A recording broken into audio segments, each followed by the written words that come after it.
भी भूमि का दान मत देना। राजा बलि हाथ जोड़ के बोला, गुरुदेव अब चाहे भले ही वो नारायण हो, लेकिन मैं वचन दे करके आया हूँ, अब वचन से मुकर नहीं सकता। शुक्राचार्य जी बोले, राजन हम तुम्हें समझा रहे हैं, सब कुछ छिन जाएगा तुमसे।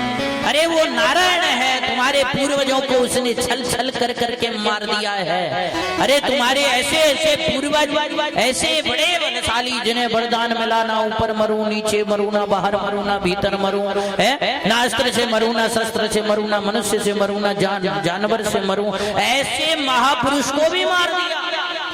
और तो और जिसको ऐसा वरदान मिला, जिसके सिर पे हाथ रखे वही भस्म हो जाए, उस छलिया नारायण ने उसको भी नहीं छोड़ा। मैं जान गया वही छलिया तुम्हारे साथ छल करने आया है। देखो राजन, भूमि का दान मत देना। बोले, गुरुदेव अब आप आज्ञा दीजिए। शुक्राचार्य जी बोले, नहीं मान रहा है। राजा बलि गया और पहुंचा वामन भगवान के पास और बोला, प्रभु आपकी जहां से इच्छा हो वहां से नाप लीजिए। बोले, पहले संकल्प तो कर लेते हैं। शुक्राचार्य जी विचार करते हैं, मेरे शिष्य के साथ में छल हो रहा है। शुक्राचार्य जी ने सूक्ष्म रूप बनाया और कमंडल में आकर के विराजमान हो गए। इधर भगवान जब कमंडल में से जल लेने लगे तो जल नहीं निकले। भगवान ने देखा, भाई जल नहीं निकल रहा है। अब वो तो घटघटवासी है ना, है? सर्वांतर्यामी है, भला उनसे क्या छुप सकता है। समझ गए? प्रभु ने एक तंतु उठाया और जोर से कमंडल में प्रवेश कराया। शुक्राचार्य जी की एक आंख फूट गई और कमंडल में से निकल करके दौड़े शुक्राचार्य जी महाराज। भगवान ऐसी दिव्य क्रीड़ा को करके हमको आपको ये संकेत करना चाहते हैं कि धर्म के कार्य में कभी टांग नहीं अड़ानी चाहिए। धर्म के कार्य में जो टांग अड़ाता है ना, भगवान उसका यही हाल करते हैं। श्री सुखदेव जी महाराज बोले कि राजन, मेरे प्रभु ने राजा बलि के हाथ में जल दिया और संकल्प किया। राजा बलि के देखते देखते भगवान ने विशाल रूप धारण कर लिया और नापने लगे। एक चरण आकाश गयो, दूजो चरण ब्रह्मंड, तीजो चरण धरणी, दशो आधे को तुपे दंड। 3 पग में त्रिलोकी को नाप लिया और त्रिलोकी को नापने के बाद वामन भगवान बोले, अब राजन तुम्हारी तरफ से क्या दे रहे हो? ये तो मैंने मांगा था, वही तो तुमने दिया है, अब तुम्हारी तरफ से क्या दे रहे हो? राजा बलि सोचने लगा, सब कुछ तो ले लिया, अब मेरे पास बचा ही क्या है? राजा बलि हाथ जोड़ के बोला, प्रभु और क्या चाहिए? वामन भगवान बोले, राजन जैसे हम किसी ब्राह्मण को निमंत्रण देते हैं, किसी संत को निमंत्रण देते हैं भोजन करने का, अब भोजन के बाद दांत घिसाई तो देनी पड़ती है? अब तुमने भाई ये नापने के लिए बोल दिया, हमने नाप लिया, लेकिन अब हमारी जो मेहनत हुई है नापने में, जो हमने परिश्रम किया है भैया, उसका तो दो। राजा बलि मन में सोचने लगा, अब सब कुछ तो चला गया, अब क्या दूं? बलि बोला, प्रभु आप थोड़ी देर ठहरिए, मैं गुरुजी से पूछ करके आता हूँ। राजा बलि दौड़ा दौड़ा गुरु आश्रम जा रहा। वो गुरुजी एक ही आंख से देख रहे, एक तो फोड़ ही दे। गुरुजी बोले, राजन मेरे आश्रम पर आने की जरूरत नहीं है, पहले ही एक फुड़वा दी है, अब दूसरी के चक्कर में आ रहा है क्या? बिल्कुल अंधा करके मानेगा। राजा बलि वहीं साष्टांग लेट गया, हे गुरुदेव मुझे क्षमा कर दीजिए, और साष्टांग प्रणाम करते हुए और गुरु की शरण में पहुंच गया और कहने लगा, गुरुदेव प्रभु ने 3 पग में त्रिलोकी को नाप लिया, मुझे बिल्कुल दुख नहीं है। मेरा सब कुछ चला गया, बिल्कुल दुख नहीं है, लेकिन दुख इस बात का है अब आधा पग और कहां से दूं। शुक्राचार्य जी बोले वैसे तो को बताना तो नहीं चाहिए है, तूने हमारी बात नहीं मानी, लेकिन अब तुम बीच मझधार में फंस गए हो, इसलिए बीच मझधार से पार लगाना भी गुरु का ही काम है। ऐसा करना, बामन भगवान के पास जाना और जाकर के पूछना, प्रभु धन बड़ा होता है या धनी बड़ा होता है? धन बड़ा होता है यह धन का मालिक बड़ा होता है? हे राजन, धन बड़ा नहीं होता, धन का मालिक बड़ा होता है। भगवान से कहना कि प्रभु 3 पग में आपने मेरे धन को नाप लिया, अब आधे पग में आप मुझे नाप लीजिए। पर एक बात याद रखना, जब भगवान तुझे नापे ना तो भूल करके भी उल्टे मत सोना, सीधे सोना। बोले क्यों? बोले यदि सीधे सोओगे ना तो तुम्हें वैकुंठ मिलेगा, और वैकुंठ यदि मिल गया तो भगवान के दर्शन तुम्हें होते रहेंगे। राजा बलि बोला, गुरुदेव आज तो आपने मुझे धन्य कर दिया, चिंता ना करिए, मैं सीधा ही सोऊंगा, क्योंकि सीधा सोऊंगा तो वैकुंठ मिलेगा। राजा बलि चल दिया और मन में सोचता हुआ जा रहा है, सीधे सोना है, वैकुंठ मिलेगा, भगवान के दर्शन होते रहेंगे। बस मन में एक ही बात चल रही है, सीधे सोना है, और पहुंच गया भगवान के पास। जाकर के वामन भगवान से बोला, प्रभु धन बड़ा होता है या धनी? भगवान बोले, राजन धन बड़ा नहीं होता, धनी बड़ा होता है। राजा बलि बोला, तो प्रभु 3 पग में आपने मेरे धन को नाप लिया, अब आधे पग में आप मुझे नाप लीजिए। वामन भगवान कहने लगे, जल्दी से लेट जाओ। अब राजा बलि सीधा सोना भूल गया, उल्टा सो जाता है, भगवान ने तुरंत से नाप लिया है। इसीलिए तो कहते हैं, मन चाहिए होती नहीं, प्रभु चाहिए तत्काल, मन चाहिए होती नहीं, प्रभु चाहिए तत्काल। जाना था मैं कुंठ को, भेज दिया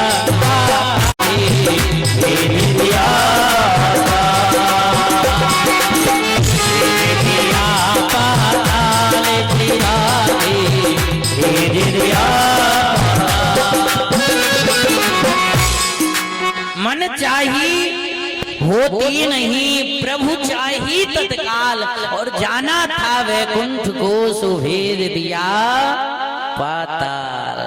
भगवान ने तुरंत नाप लिया और कहा, राजन हम तुम्हें स्वाभाविक ही पाताल में सुतल लोक का राज प्रदान करते हैं। राजा बलि प्रसन्न हो गया। अब राजा बलि चलने की तैयारी कर रहा है कि प्रभु ने मुझे सुतल लोक का राज दिया है तो चलते हैं।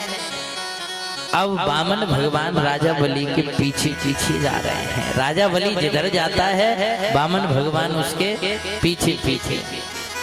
राजा बलि ने देखा कि प्रभु पीछा ही नहीं छोड़ रहे, हाथ जोड़ के बोला, अब और क्या चाहिए? सुतल लोक चाहिए तो वो भी ले लो। वामन भगवान बोले, नहीं नहीं राजन, अब हमें कुछ नहीं चाहिए। राजा बलि बोला, तो अब मेरा पीछा तो छोड़ो महाराज, है मुझे जाने दो सुतल लोक में। वामन भगवान बोले, राजन हम तुम्हारे इस त्याग से, हम तुम्हारे इस समर्पण से बहुत प्रसन्न हैं, हम भी कुछ देना चाहते हैं। राजा बलि हंसने लगा, बोले, इतना मूर्ख राजा बलि नहीं है, आप मुझे देना चाहते हो? अरे आपसे भला मैं क्या आशा करूं? अरे जिसने मेरे द्वार पर आकर के झोली फैलाई है उससे क्या आशा की जा सकती है? हे प्रभु मुझे कुछ नहीं चाहिए। वामन भगवान बोले, नहीं नहीं राजन, तुम जो मांगोगे हम देने को तैयार हैं। राजा बलि इनकार करता है, बोले प्रभु मुझे कुछ नहीं चाहिए, आपने वो सुतल लोक का राज दिया है वो पर्याप्त है, और कुछ नहीं चाहिए। बोले राजन जो इच्छा है मांग लो। पाप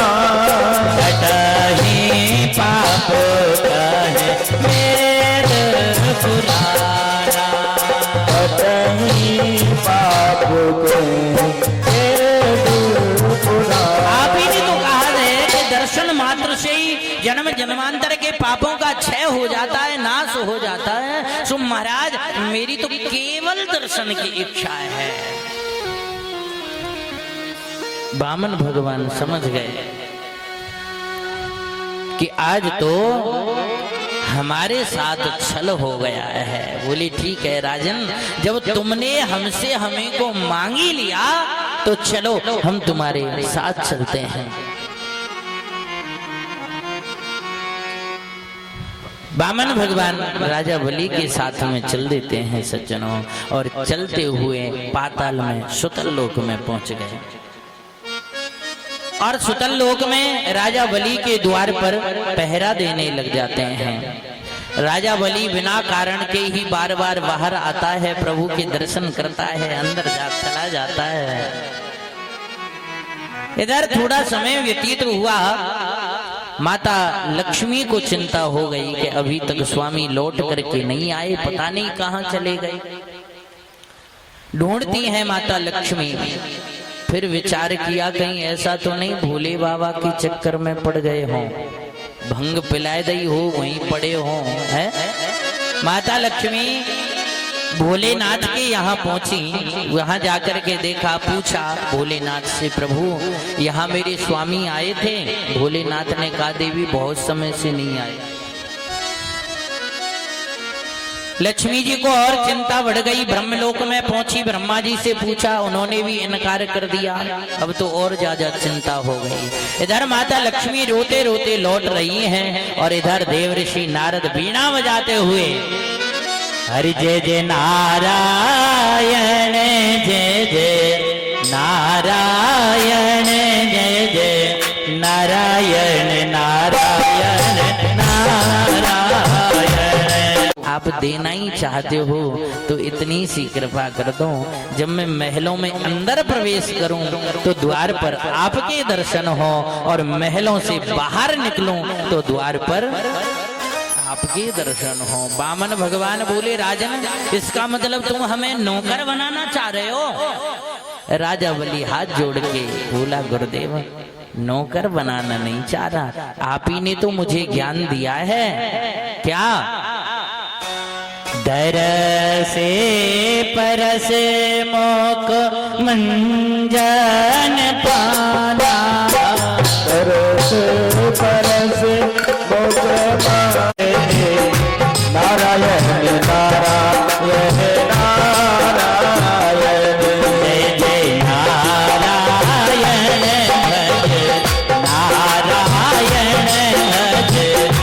नारायण नारायण।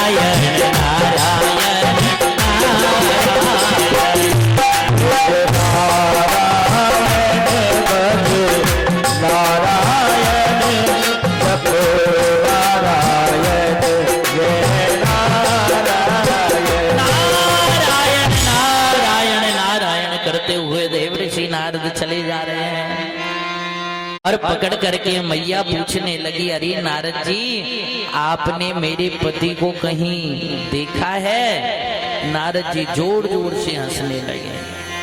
अब विचार करिए कोई आदमी रो रहा हो और उसके सामने जाकर के तुम जोर जोर से हंसो, हैं? कितना क्रोध आएगा उसको, हैं?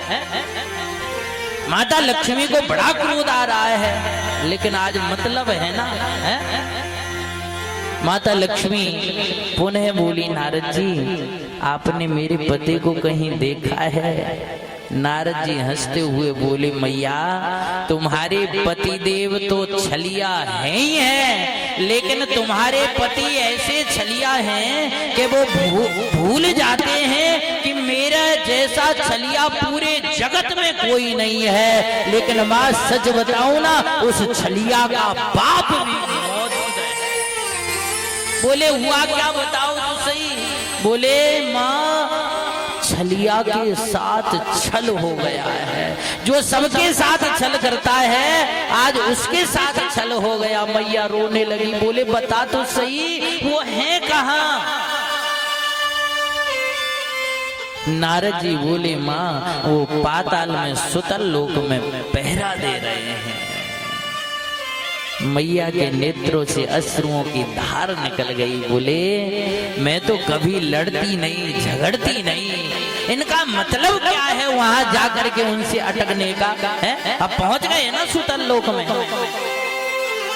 नारद जी बोले मैया यदि आपको चाहिए पति तो चली जाओ ले आओ। माता लक्ष्मी सुंदर सा रूप बना करके और चल देती हैं सुतल लोक में। सुतल लोक में जैसे ही पहुंची, राजमहलों में जैसे ही प्रवेश करने लगी तो द्वार पर खड़े हैं वामन भगवान। तुरंत मार्ग रोक लिया और पूछने लगे आप कौन हो? सज्जनों, माता लक्ष्मी का मार्ग रोकने की यदि किसी में सामर्थ्य है तो वो केवल और केवल उनके पति हैं। भगवान नारायण ही लक्ष्मी का मार्ग रोक सकते हैं और जगत में लक्ष्मी को रोकना किसी के वश की बात नहीं है। यदि नारायण के साथ में लक्ष्मी तुम्हारे घर आई तो वो कभी लौट करके नहीं जाएगी, और यदि अकेली लक्ष्मी आ गई ना तो समझ लेना वो कभी भी छोड़ करके जा सकती है। और यदि नारायण आपके घर में आ गया, ध्यान से सुनना, यदि नारायण आपके घर में आ गया तो लक्ष्मी को आना ही पड़ेगा। इसलिए लक्ष्मी लक्ष्मी जपने से बढ़िया है नारायण नारायण जपा करो, है? क्योंकि लक्ष्मी यदि जपोगे तो लक्ष्मी कब आएगी कब चली जाएगी पता नहीं चलेगा, और नारायण नारायण यदि जपा तो लक्ष्मी जब आएगी तो नारायण के साथ सदा तुम्हारे घर में निवास करेगी। इसलिए हमेशा नारायण नारायण जपते रहना चाहिए। कैसे? जय जय नारायण नारायण हरि हरि, जय जय नारायण नारायण हरि हरि, नारायण नारायण हरि हरि, बोलो हरि हरि, हरि हरि बोलो हरि हरि, बोलो हरि हरि, भजो हरि हरि, हरि हरि, जय नारायण हरि हरि, नारायण नारायण हरि हरि, नारायण नारायण हरि के द्वार पर पहुंची, वामन भगवान ने रोक दिया।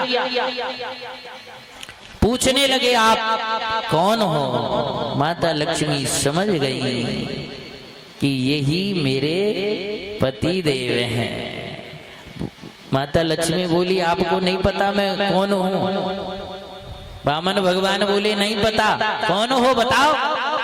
माता लक्ष्मी बोली मुझे लगता है कि नए पहरेदार हो। भगवान को बड़ा बुरा लगा, बोले हम नए नहीं है, बहुत पुराने पहरेदार हैं, आपको हमने कभी नहीं देखा, पहली बार देखा है। माता लक्ष्मी बोली हम राजा बलि की बहन हैं। वामन भगवान बोले लो कर लो, बहुत बहन है। अरे राजा बलि की तो कोई बहन ही नहीं है, तुम बहन कहां से आ गई? माता लक्ष्मी बोली ये बहुत बड़ी गड़बड़ हो गई। लक्ष्मी जी ने तुरंत शब्दों को बदल दिया और बोली हम राजा बलि की धर्म की बहन हैं। तुम्हें पता नहीं है, तुम नए पहरेदार हो, जाओ राजा बलि को जाकर के बताओ कि उनकी बहन आई है। वामन भगवान ने सेवक भेजे, जाकर के राजा बलि को बताया महाराज द्वार पर आपकी बहन आई है। राजा बलि विचार करता है मेरी तो कोई बहन है ही नहीं, फिर भी यदि कोई बहन बन करके आई है तो उसे स्वागत सत्कार और सम्मान के साथ में लाया जाए। सेवक गए और सम्मान के साथ में लक्ष्मी जी राजमहलों में प्रवेश करती हैं। और राजा बलि के द्वार पर जैसे ही पहुंची, राजा बलि के पास जैसे ही पहुंची, राजा बलि ने अपने दोनों हाथ आगे कर दिए, बहन ने भी हाथ आगे बढ़ाए और दोनों बहन और भाई गले मिलते हैं। आज बहन कहने लगी, अरे भैया, अरे छोटे भैया तेरे द्वार